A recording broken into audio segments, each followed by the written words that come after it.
Esta es la predicación correspondiente al domingo 4 de diciembre de 2022 de la Iglesia Cristiana Cristo Viene de Algeciras.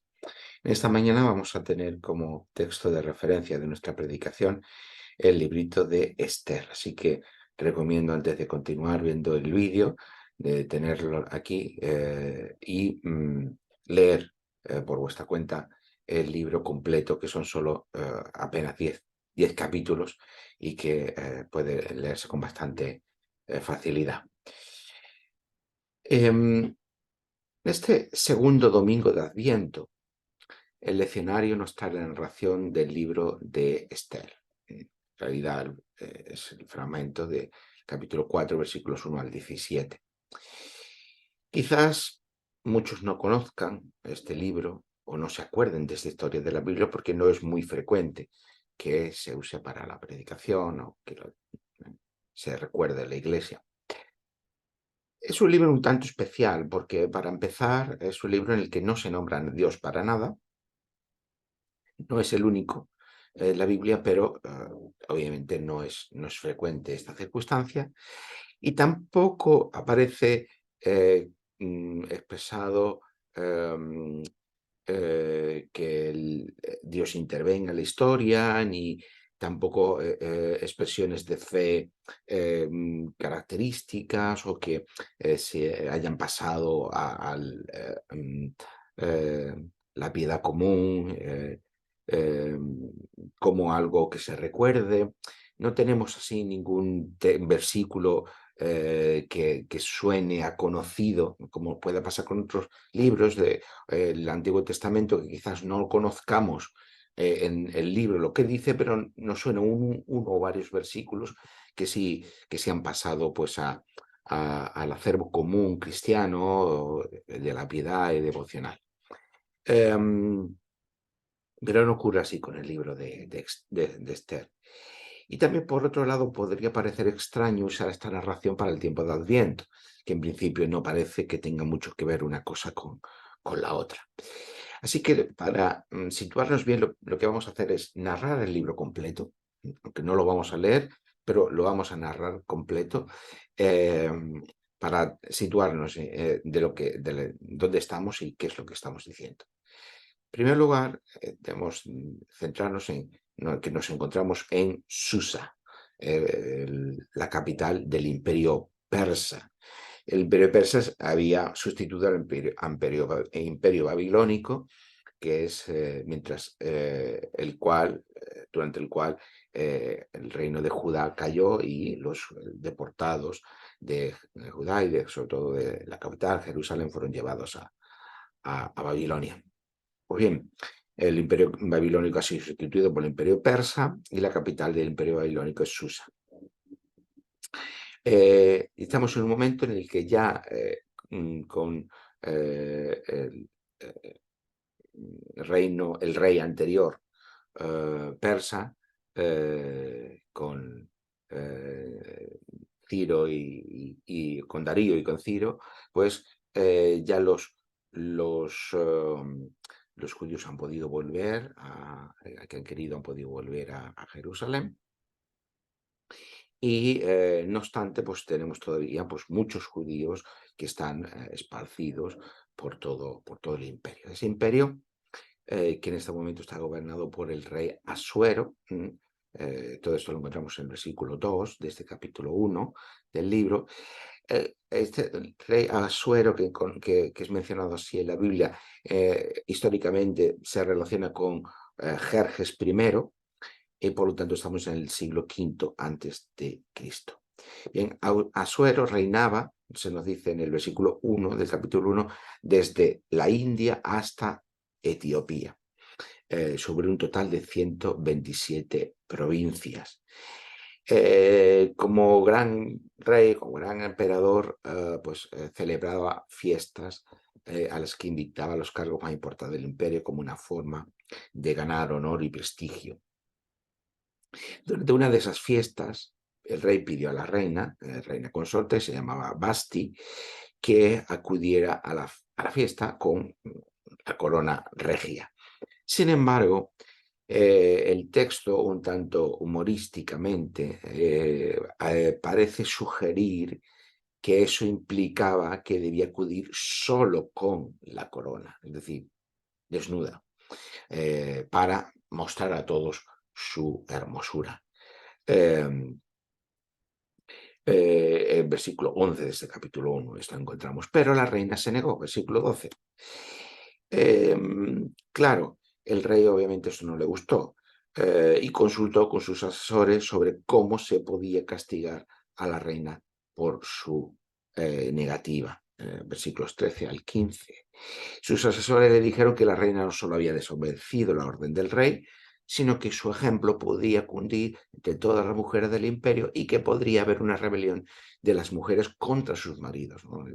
Versículos 16 y 18 del capítulo 1. Aquí hay un tono de humor en la historia, porque un rey de un imperio tan poderoso y con tantas riquezas como era el rey persa, y que sin embargo no es capaz de hacer que su propia reina le obedezca. Y ese miedo a que todas las mujeres puedan rebelarse contra sus maridos también tiene un sentido de ironía en el texto, ¿no? Como imaginando que todas las mujeres en el imperio persa se rebelen contra sus maridos y ese poder patriarcal pueda hundirse, ¿no? Eh, el caso es que el rey, según el consejo de sus asesores, decide deponer a la reina y buscar una nueva reina, versículo 19. El objetivo es mostrar el poder del rey y evitar aquella supuesta rebelión de las mujeres que encontramos en los versículos 20 al 22 del capítulo 1. Pero ahora había que buscar una nueva reina, así que se dio orden de traer a todas las mujeres jóvenes más hermosas del imperio para presentarlas ante el rey y que éste eligiera a una de entre todas ellas. Versículo 1 al 4 del capítulo 2. En palacio había un judío que se llamaba Mardoqueo, versículo 5, que había sido deportado de Jerusalén durante el imperio babilónico, versículo 6 del capítulo 2, con lo cual muestra cómo de los deportados de Jerusalén, pues claro, se deportaron las élites, los artesanos, gente que por su rango, posición o sus habilidades eran especialmente valiosos para Babilonia. Y vemos cómo de estos deportados, algunos tenían, obtuvieron o mantuvieron posiciones de poder económicas, políticas relevantes. En este caso es el caso de Mardoqueo, que está, digamos, en el entorno de la corte del rey persa. Mardoqueo había adoptado como hija a una prima suya que se llamaba Esther, una niña que había quedado en su momento huérfana de padre y madre y que él había adoptado como su hija. Esther era muy hermosa. El texto nos dice que la belleza que tenía, pues acabó deslumbrando al rey persa. Versículo 7. Debido al decreto del rey, Esther fue llevada a palacio. Están buscando entre las mujeres más hermosas, las jóvenes más hermosas del imperio, y pues Esther es seleccionada para ser presentada ante el rey, versículos 8 al 9 del capítulo 2. Su tutor Mardoqueo, antes de ir a palacio, le dice le recomienda que no revele a nadie que es judía. Mientras Mardoqueo, pues, está pendiente de que a Esther no le ocurriera nada, que estuviera bien, y está pendiente de lo que ocurre con Esther en palacio, versículos 10 al 11. Antes de presentar las jóvenes al rey, pues a las jóvenes les sometían a tratamientos de belleza de la época durante un año. Durante un año se las estaba preparando para después presentarla ante el rey. Y se presentaba una vez y a menos que el rey lo volviera a solicitar, ya no se volvía a presentar la misma joven ante el rey. Versículos 12 al 14 del capítulo 2. Así también ocurrió con Esther, le tocó el turno, después de prepararla, versículos 15 al 16, pero el rey Asuero se quedó prendado de Esther y acabó haciéndola su reina. versículos 17 y 18. O sea, la seleccionada entre todas las mujeres hermosas, jóvenes hermosas del imperio fue Esther. Mientras tanto, Mardoqueo se enteró de un complot que había en palacio contra el rey. Mardoqueo está aquí en la corte, entonces pues pues se entera de que hay un complot contra el rey y da aviso a Esther para que avise a su vez al rey. El complot es detenido, los culpables son ajusticiados y todo queda escrito en las crónicas reales, versículos 19 al 23.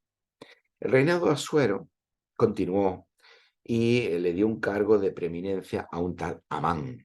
Amán era, por tanto, se convirtió en la mano derecha del rey y exigía que todos en el imperio y en la corte se inclinaran ante él. Sin embargo, Mardoqueo no aceptaba inclinarse ante él porque era judío y solo se postraba ante Dios. Versículos 1 al 4 del capítulo 3. Amán, viendo la negativa de Mardoqueo, decidió castigar no solo a Mardoqueo, sino por extensión a todo el pueblo judío presente en el imperio. Así que Amán convenció al rey Asuero para que firmara un decreto para acabar con todos los judíos del imperio, ya fueran hombres, mujeres, niños. Versículos 5 al 15 del capítulo 3. Cuando Mardoqueo se enteró del decreto del rey, se vistió de luto, lamentándose por lo que iba a ocurrir a su pueblo. Versículos 1 al 4 del capítulo 4. Así, vestido, no podía entrar en el palacio real, pero Esther tuvo conocimiento por medio de sus sirvientes de la razón por la que estaba así su primo. Se entera de que está vestido de luto, está en la puerta real, no puede entrar al palacio y ¿qué le pasa a mi primo? Y lo pregunta a sus sirvientes y le avisan de la razón por la que él está así y Mardoqueo le facilita una copia del decreto del rey a Esther para que lo conozca. Versículos 5 al 8 del capítulo 4. Esther respondió a Mardoqueo, siempre están hablando entre ellos por mediación de sirvientes, los eunucos que están a cargo de las mujeres, en el palacio de las mujeres, adscrito al palacio del rey, pues Esther le dice a Mardoqueo que no puede presentarse al rey si el rey no la solicita. El rey en el protocolo sociopolítico de la corte del rey persa, nadie puede presentarse ante el rey a menos que el rey le señale con su cetro que le da audiencia, entonces puede hablar. Pero si eso no ocurre, nadie puede presentarse por su propia voluntad ante el rey. Ni puede solicitar una audiencia frente al rey. Y le dice Esther pues, que ya habían pasado 30 días desde la última vez que había el rey pedido la presencia de la reina y no podía presentarse ante el rey porque se ponía a pena de muerte si lo hacía. Versículos 9 y 11 del capítulo 4. Voy nombrando los versículos para que veáis cómo vamos avanzando a lo largo del libro. Y es en ese momento cuando Mardoqueo pronuncia unas palabras clave que hizo que Esther cambiara su actitud, una actitud de miedo a valentía y coraje. Y es que Mardoqueo dijo a Esther que ella no escaparía al rey cuando el rey se enterara de que ella también era judía. Por lo tanto, su condición de reina no le iba a salvar de compartir la misma suerte que el resto de los judíos. Que si ella no actuaba, le dice Mardoqueo a Esther, la liberación vendría de otra parte. Aquí se está sugiriendo que Dios va a suscitar esa liberación de alguna manera, pero que ella iba a perecer igualmente. Y quién sabe, le dice Mardoqueo a Esther, si no ha llegado a ser reina, si en definitiva Dios no te ha puesto en este lugar, precisamente para poder actuar en una situación como esta. ¿Vale? Que tu ascenso a condición de reina es precisamente un instrumento para poder actuar en un momento como este. Versículos 12 al 14 del capítulo 4. Esto lleva a Esther a tomar conciencia de cuál es la situación, cambia su actitud y tras ayunar 3 días se decide presentarse ante el rey bajo el riesgo de pena de muerte. Que el rey no la había solicitado, pues ella igualmente se presenta ante el rey y en sus propias palabras dice, y si tengo que perecer, pues que perezca. Pero se decide actuar. Versículos 15 al 17 del capítulo 4. Dicho esto, Y hecho, Esther se presentó ante el rey y el rey pues aceptó su petición. Esther le dijo que quería hacer una fiesta para hacerle una solicitud y quería que Amán también asistiera. Veis el protocolo, que no pueden pedirse las cosas de una forma directa. Para nosotros todo esto nos parece demasiado complejo e innecesario, pero hay que entender, digamos, que todo esto estaba diseñado para situar al rey en una posición alejada de todos los demás, digamos que le confería una posición de estatus y de poder para poder gobernar sobre todo el imperio, ¿no? Em, por tanto, ella pide, su solicitud es hacer una fiesta y la fiesta dar a conocer un banquete y entonces pues dar a conocer la petición al rey. Em, y también le pide que Amán también esté presente. Amán, mientras tanto, sigue furioso contra Mardoqueo porque sigue negándose a inclinarse ante él y pues prepara una horca de 20 metros para colgarle. Versículos 1 al 14 del capítulo 5, estamos ya. Aquella noche el rey se desveló y pidió que se le leyeran las crónicas reales. No sé si es que las crónicas reales están aburridas que al rey le suponía conciliar el sueño nuevamente. Lo cual también hay un sentido, algo humorístico, ¿no? En todo esto. Tras todos estos elementos de humor, hay una crítica importante también a este poder que pretende ser absoluto, pero que después tiene estas precariedades como cualquier ser humano, ¿no? El miedo de que se rebelen las mujeres, el que se desvela, el que pide, está sujeto a los vaivenes de la política de la corte, en fin. El lector real pues narra, lee cómo Mardoqueo, llega el momento en la crónica real y que le está leyendo cómo Mardoqueo había advertido del complot contra el rey. Entonces el rey Asuero cae en la cuenta de, bueno, ¿y qué es lo que se ha hecho por esta persona? ¿Se le ha dado algún cargo, otorgado algún premio, alguna distinción? Y se le dice que no se hizo nada a Mardoqueo. Versículos 1 al 3 del capítulo 6. En ese momento, Amán esperaba audiencia con el rey para pedirle permiso para colgar a Mardoqueo. Amán iba a la suya y entonces pues se presenta al rey esperando que el rey le dé audiencia. El rey acepta la audiencia, pero le pregunta a Amán qué había que hacer en vez de preguntarle qué es lo que quieres, pues el rey también va a lo suyo y le pregunta a Amán, sin que éste pueda decirle a lo que va, que había que hacer con alguien al que el rey quería honrar. Claro, Amán en ese momento piensa que, egocéntrico como él solo, pues que se trataba de él, que el rey quería premiarle a él, pero bueno, no se lo dice directamente. Y entonces, pensando en que aquello iba a recaer sobre él, pues surgió darle el mejor vestido, que había que dar a esa persona el mejor vestido, el mejor caballo y darle honra en la plaza de la ciudad. Versículos 4 al 9 del capítulo 6. Pero para sorpresa de Amán, el rey le dijo a Amán, bueno, pues haz esto que tú has dicho, pero no contigo como él esperaba, sino con Mardoqueo. Claro, como podemos comprender que Amán no tragaba a Mardoqueo en absoluto, pues esto ya era una patada en el estómago. Con lo cual, Amán no tuvo más remedio que obedecer al rey, porque la palabra del rey no se le puede llevar absolutamente la contraria, versículos 10 al 11 del capítulo 6. Pero la furia de Amán, pues no, contra Mardoqueo no para de crecer.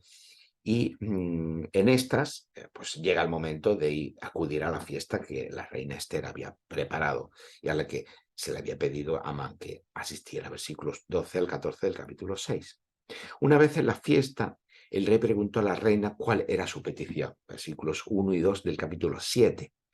Entonces las palabras de la reina fueron las siguientes: Oh rey, si he hallado gracia en tus ojos y si place al rey que se me conceda la vida, esa es mi petición. Esta es mi petición. la vida de mi pueblo. Ese es mi deseo. Yo y mi pueblo hemos sido vendidos para ser exterminados, para ser muertos y aniquilados. Versículos 3 al 4 del capítulo 7.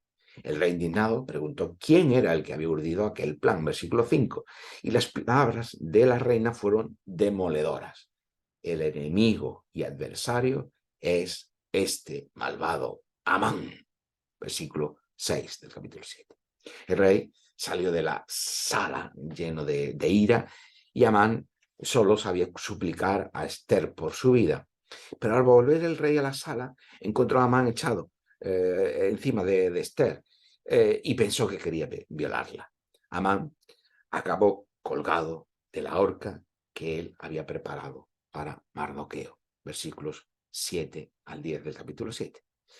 El rey dio todo lo perteneciente a Amán a la reina Esther y a Mardoqueo le dio la firma de Amán, es decir, que en este caso no era firma electrónica como ahora, sino pues él tenía un anillo real con el que firmaba los documentos en nombre del rey, por lo tanto tenía esa firma. Entonces a Mardoqueo le da ese anillo y todas las posesiones de Amán se las da a Esther. Esther la cede a Mardoqueo para que las gobierne, pero todavía queda un tema pendiente, que era revocar el decreto del rey contra los judíos. El problema era que, según la ley persa, el decreto del rey era irrevocable. Una vez que el rey hablaba, eso ya no lo podía cambiar ni el propio rey. Así que la única solución era dictar un nuevo decreto que sirviera para compensar los efectos del primer decreto. O sea, si se había mandado orden a exterminar a todos los judíos del imperio, no se podía revocar esa orden, pero sí se podía hacer algo contra esa orden, que era emitir un nuevo decreto por el que los judíos se les permitiera defenderse contra cualquier agresión que pudiera cometerse contra ellos. Se les facultaba por el rey esa autodefensa. Y ese decreto fue enviado a todos los confines del imperio. Todo esto son los versículos 3 al 14 del capítulo 8. De esa manera los judíos fueron liberados de aquellos que les deseaban la muerte. Versículos 15 al 17 del capítulo 8. En conmemoración de esa liberación, se comenzó a celebrar una fiesta que se conoce como la fiesta de Purim. ¿Por qué Purim? Porque Pur significa sorteo y se refiere a cuando Amán echó suertes, hizo un sorteo para determinar el mes y el día en el que se iba a exterminar a los judíos. Y esta es la fiesta de Purim, que hasta el día de hoy los judíos conmemoran por esta liberación y que envían regalos a sus vecinos y ayudan a los pobres. Versículos 20 al 26 del capítulo 9 del libro de Esther. Como podemos comprender, esta historia tiene muchos matices y habría muchas lecturas que hacer. Desde el punto de vista político, por supuesto de fe, teológico, también moral. Hay muchos elementos aquí que serían muy interesantes y hemos dicho, incluso hemos mezclado la crítica por medio de la ironía y del sentido del humor. Hay muchos elementos, la crítica política, ¿no? Hay muchos elementos y otros que incluso no hemos comentado todavía, ¿no? Pero lo más relevante, lo que salta a la vista es que en todo el libro no se nombra nunca a Dios. Algunas veces nuestra exposición hemos hecho explícito quizás lo que estaba implícito de los personajes judíos están pensando en que Dios va a actuar, que Dios está actuando por medio de ellos, ¿no? Pero no, digamos, no está nunca dicho expresamente esto. Ahora bien, estamos en el segundo domingo de Adviento. ¿Y qué tiene que ver esta historia? ¿Y por qué el leccionario nos ha traído esta historia para narrarla aquí, en este momento, como preludio de la venida del Mesías?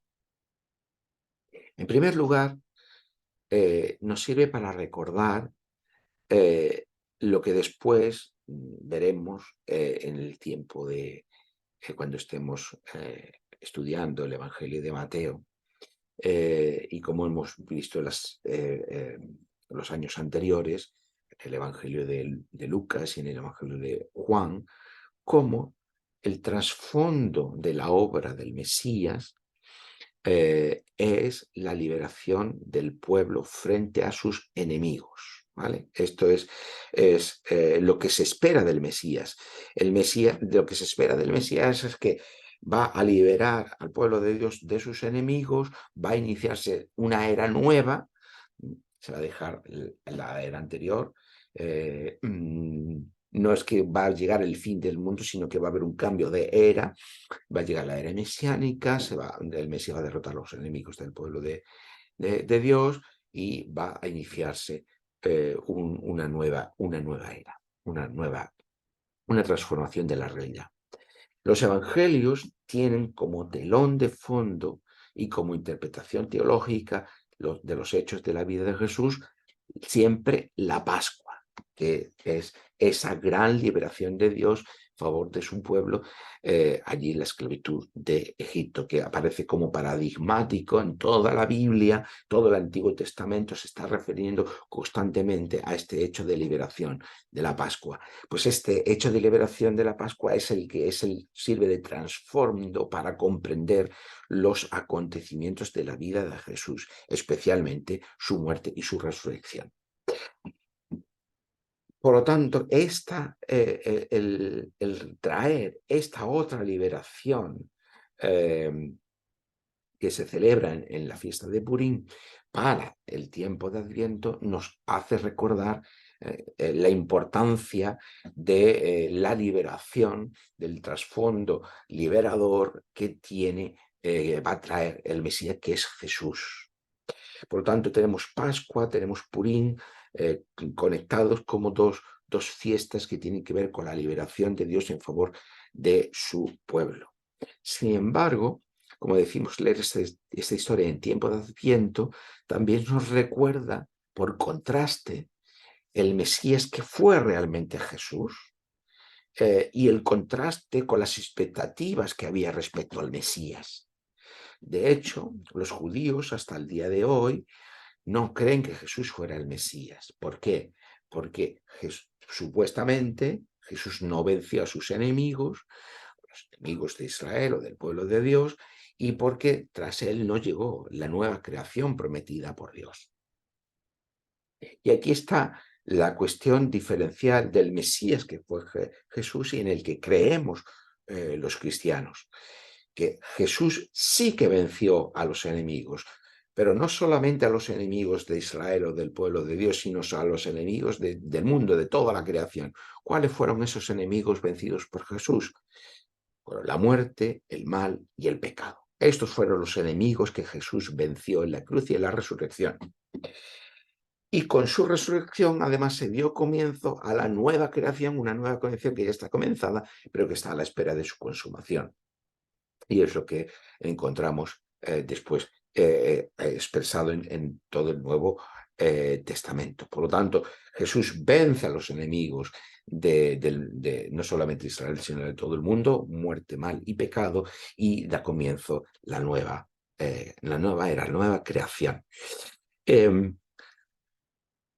Por lo tanto, tenemos esto y nos sirve de contraste. Pero por otro lado, en la historia de Esther, el mal está personificado. ¿Vale? A veces en la Biblia el mal se trata de muchos aspectos, de muchas maneras.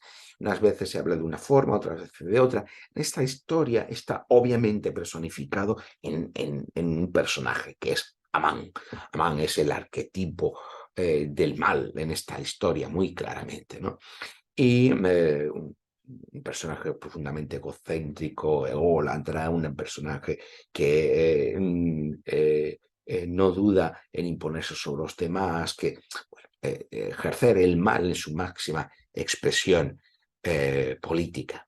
Y, por tanto, en esta historia al pueblo de Dios, el pueblo judío queda liberado por la acción de Esther y de Mardoqueo, pero y de ese mal que Amán quiso infligir al pueblo de Dios, pero aunque fue liberado de ese mal en concreto, el mal en sentido genérico o absoluto no fue derrotado en ese momento. Y es que la historia tiene un lado oscuro que no hemos narrado todavía. Y es que Mardoqueo, después de que Amán es ajusticiado, Mardoqueo va adquiriendo progresivamente una posición de mayor poder. Ya vimos, narramos cómo se le confirió el anillo de Amán, Esther le cede las posesiones de Amán, pero a partir de ahí sigue ganando más poder Mardoqueo en la corte persa. Versículos 3 al 4 del capítulo 9. Y eso permitió que cambiaran las tornas. Y era que el pueblo judío pasara de ser objeto de persecución a ser perseguidor. ¿Vale? Y los judíos masacran a sus enemigos, aquellos que querían su mal, incluido toda la casa de Amán, es decir, los 10 hijos de Amán. Versículos 1 y 2 y 5 al 16 del capítulo 9. ¿Qué nos lleva a esto? ¿Qué nos dice? Pues algo me parece muy importante. Esto nos habla de la ambigüedad del mal. A veces el mal lo personificamos en una persona, como es Amán, o en una etnia, o en una nacionalidad, o en un sistema político, o en un sistema ideológico. ¿No? Esto es el mal. Pero el mal, el poder del mal presente en el mundo, que no lo podemos, como hemos dicho otras veces, conceptualizar ni racionalizar del todo, y por eso hablamos de poder, y por eso en la Biblia se personifica o se habla del mal desde muchos puntos de vista y de muchas maneras, y nunca está explicado del todo. La ambigüedad, el mal tiene una ambigüedad, que es que aunque intentamos objetivarlos aquí y allá, personificarlo para poder identificarlo, el mal puede colonizarnos cuando estamos en la posición de poder adecuada. Fijaos, esto es lo que ocurrió con Mardoqueo, por ejemplo. Y cómo frente al mal el ser humano muchas veces se muestra incapaz de hacerle frente. Y esto ocurre muchas veces en la actuación política, ¿no? Personas que irrumpen en la política con deseos de servicio, de liberación, de hacer bien a su sociedad, pero que acaban absolutamente subsumidos por las dinámicas de poder siempre colonizadas por el mal. Por lo tanto, el ser humano muchas veces somos incapaces de hacer frente al mal. Esto puede ocurrir en el ámbito político, pero también en cualquier ámbito institucional, incluso en cualquier ámbito personal o familiar. Porque muchas veces esa ambigüedad del mal se esconde tras un proceso de racionalización y de legitimación de nuestras acciones, ¿no? Es que esto es necesario hacer por esto, o esto no es así por aquello otro. Muchas veces la justificación política pasa muchas veces por aquí, pero también lo que hacemos nosotros en nuestra vida personal. Muchas veces racionalizamos o explicamos o intentamos justificar nuestra acción. No, lo hice por aquello, no tuve que mentir por el otro, no fue...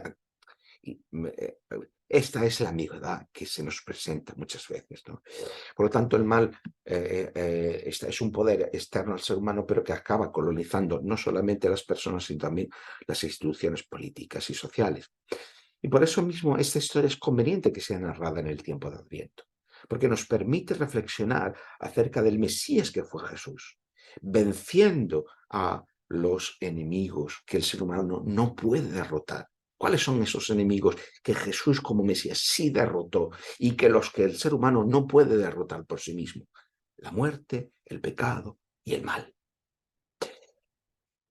Pero ese Mesías que sí fue Jesús, que derrotó estos poderes, no cayó en las ambigüedades en las que caemos los seres humanos. que acabamos siendo presa de ese mal que queremos combatir. Muchas veces nos oponemos al mal de forma legítima porque queremos combatirlo y al final acabamos presa de ese mal. Y eso no le ocurrió a Jesús. Por eso Jesús fue ese Mesías distinto, porque vencen los poderes reales, los poderes no solamente aparentes, personificados en la política, las instituciones, en el sistema de turno, sino lo que subyace a la realidad, esos poderes presentes en el mundo.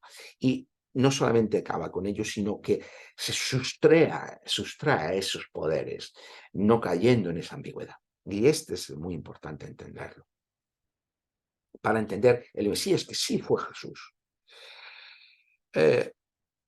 Y por último, la historia de Esther también nos recuerda que hay momentos decisivos en los que el mal debe ser enfrentado. Y que tenemos que correr el riesgo de esa ambigüedad del mal, como decíamos antes. También, y sobre todo, cuanto mayor responsabilidad tengamos, mayor necesidad, mayor responsabilidad tendremos de enfrentar ese mal. Quizás, como Esther, pensemos en no exponernos a los peligros que tiene ese enfrentamiento, en exponernos a que otros nos rechacen, a que otros nos señalen, a que otros, a que pueda correr peligro nuestra propia vida en un momento determinado. Pero como Mardoqueo le dijo a Esther, no pensemos que el mal no nos va a alcanzar. El mal, como seres humanos, siempre nos va a acabar alcanzando. Por eso hay momentos que quizás estemos en el lugar y en el momento adecuados para hacer aquello que nadie más puede hacer excepto nosotros, como le pasaba a Esther. Quizás pueda ser denunciar algo, quizás no estemos envueltos en algo tan grande como pasó a Esther y Mardoqueo, pero sea denunciar algo que solo nosotros conocemos, una situación de abuso, una situación de injusticia, quizás sea enfrentar esa injusticia que estamos percibiendo y que otros no lo están viendo, quizás sea ir en contra de la corriente mayoritaria, cuando esa corriente mayoritaria se está respaldando, defendiendo algo que es realmente malvado. Esto ha ocurrido muchas veces en la historia y ha habido momentos que personas han tenido que enfrentarse a estas situaciones. Pues como creyentes también, como cristianos también, estamos llamados a esto, a combatir el mal donde nace presente, en cualquiera de sus formas. Que el Señor nos ayude a discernir siempre los momentos y los tiempos donde debamos actuar para enfrentar el mal allí donde éste se presente. Pero tenemos una ventaja sobre Esther y Mardoqueo, y es que nosotros sabemos que por medio de la fe somos participantes de la victoria que Jesús, el Mesías, ya ha operado y ya ha conseguido sobre los poderes del mundo. Y que supera todas las ambigüedades de la historia humana. Nosotros seguimos en las ambigüedades de la historia humana, seguimos pues inmersos en la potencialidad del mal, del pecado y de la muerte, pero lo más importante no es esto, es que nos sabemos unidos a Cristo por medio de la fe, participantes del pueblo de Dios, participantes a la espera de la nueva creación y por tanto, de la nueva realidad de Dios y por tanto, como podemos decir como Esther, no tenemos que tener miedo a las consecuencias, a los peligros, a las posibles eh, consecuencias o rechazos que podamos recibir en un momento determinado. Por lo tanto, esta tiene que ser la convicción del creyente, que no podemos estar mirando para otro lado, porque en muchas ocasiones esto es lo que el mal pide de nosotros, que miremos para otro lado. Muchas veces el mal avanza no porque muchos obren el mal, sino porque la mayoría está mirando para otro lado, con indiferencia. Y esta historia de Esther es también lo que nos llama a no mostrarnos indiferentes allí donde el mal está haciéndose presente. Hay que denunciarlo y hay que combatirlo, pero no olvidando que la victoria ya está ganada por el Mesías, que fue Jesús. Amén.